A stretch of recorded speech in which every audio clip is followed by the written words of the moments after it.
When the system rewards hours that you put in, not the actual work that you produce, people are incentivized to stay over time. The system rewards the appearance of hard work, pretending that you're working hard. People who were living on time, they were not rewarded. For the system, for the company, it looked like they were not working well enough. That was a wake-up call for me. I don't want to sacrifice myself, sacrifice my life for some business.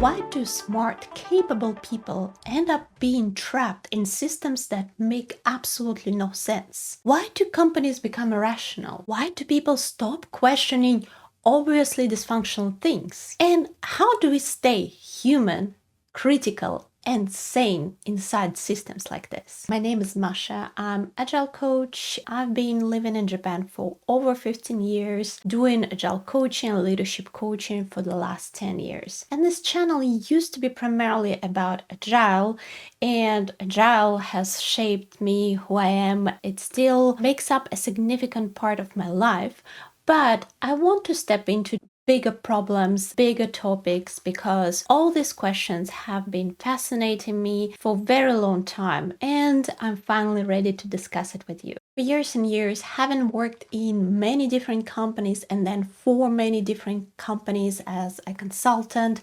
I have been wondering what is happening, how people get burned out, how companies which have all the capacities, all the capabilities, all the resources they need have such low productivity, and how smart people, the smartest people I've ever met, quite often tend to fall into traps and just stop trusting their own judgment. I think the first time I started noticing that something is wrong was when I first came to Japan. I was at my first job ever. I was trying hard to fit in. My Japanese was not that great at the time, and it was a very, very big, old, conservative Japanese company. I came to Japan expecting technology, innovation, crazy efficiency. What I found in reality was very different. In fact, quite the opposite. I was having a hard time getting the work done on time. I've always been all about efficiency and productivity, so I was trying really, really hard. Almost every day I had to stay overtime for a few hours to get things done. A lot of times I was wondering, why am I even doing those things? This could be all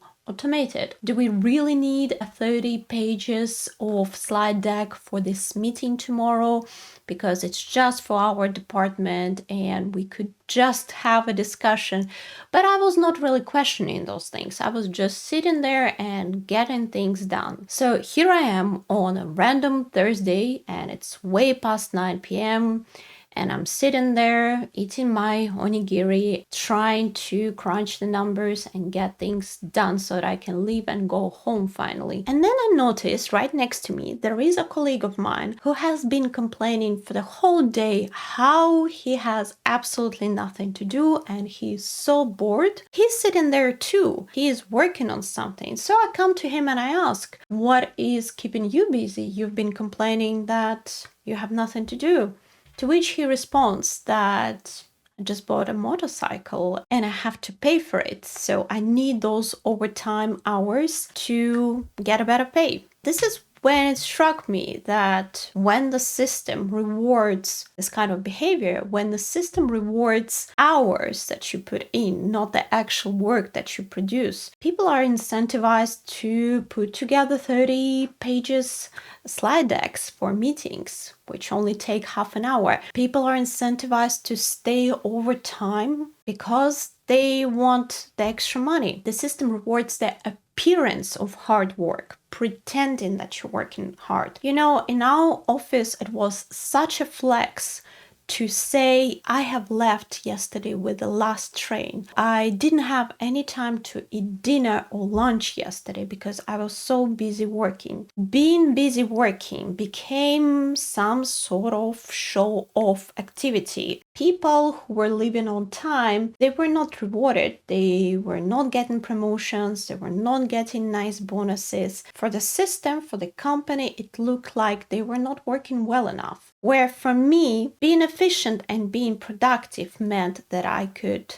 complete more work in less hours and possibly live on time. But it was not the case in Japan. But then I realized that this is not specific to Japan. It's just a little bit over the top here because there is this hierarchy, there is this culture of obedience, of following the rules, of doing exactly what is expected of you without ever questioning why. And this is a paradox, right? Because Japan is a country that gave the world Kaizen, the continuous improvement, Toyota, the lean, yet this is a system where the suffering, the visible suffering, the longest hours possible are getting rewarded. I very often see in foreign media stories about Japanese salarymen dying from overwork, and it's often illustrated with pictures of people passing out on the street. And I can tell you that, yes, on one hand, they are overworked, and we even have a term for it, Karoshi, which means literally death from overwork. But a lot of times, people passing out on the street or on the trains are simply drunk because they compensate for this crazy hard work and for the longest hours on the planet by going out and drinking almost every night to just let the steam out. And then they pass out on the last train being drunk, and then the next morning they're the first to be in the office and work harder and harder and harder. And it also leads to a vicious cycle where in my second job, which was in a very small web agency, we were so overworked that it was absolutely normal to stay overnight once or twice per week at least. As a result, whatever we were producing had such a poor quality because people were exhausted, did not have any brain capacity to be creative, to deliver good quality work. So there were a lot of mistakes, there were a lot of issues. We had to stay even longer to redo, and it was just never-ending cycle. And it was really impacting my mental health. I was depressed at the time because I had zero private life. All my life was in the office, had to be there first thing in the morning and leave by the last train. No matter how much I worked, I was never able to complete everything.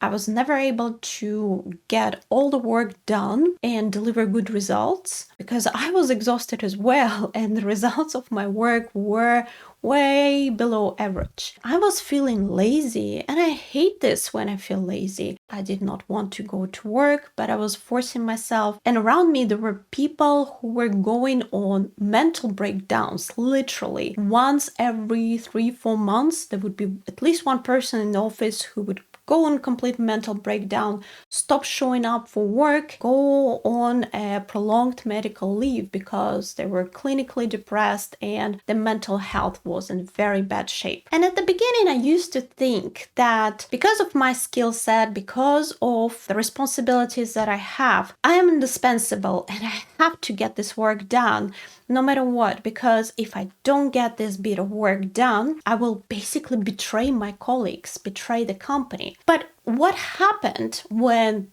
those people were going on mental breakdowns? They were also important. They were also indispensable and had a lot of responsibilities. Then the company would replace them in a matter of a week. And for those people, I wouldn't say the life was over, but well, they were getting some serious damage to their health and to their life, to their career. That was a wake-up call for me. I decided that I don't want to sacrifice myself, sacrifice my life for some business, for someone else's business. It was around the time I changed jobs and I encountered Agile, and I realized that things can be done differently. Most important part of it is the mindset and the reward system. When people are rewarded not for struggling, not for being visually exhausted, but for doing some innovation, for experimenting. When people are rewarded for the outcomes, the actual results, the actual value that they deliver to customers. And no one cares how long you stay after work. No one cares how exhausted you look. When people are allowed to question the processes, to question the rules, not bend the rules, but question them. And sometimes rules need to be changed because they become outdated. This is where people start actually achieving something, and this is where business starts thriving. I think that the real productivity starts when people in a company, in a team, are allowed to think for themselves.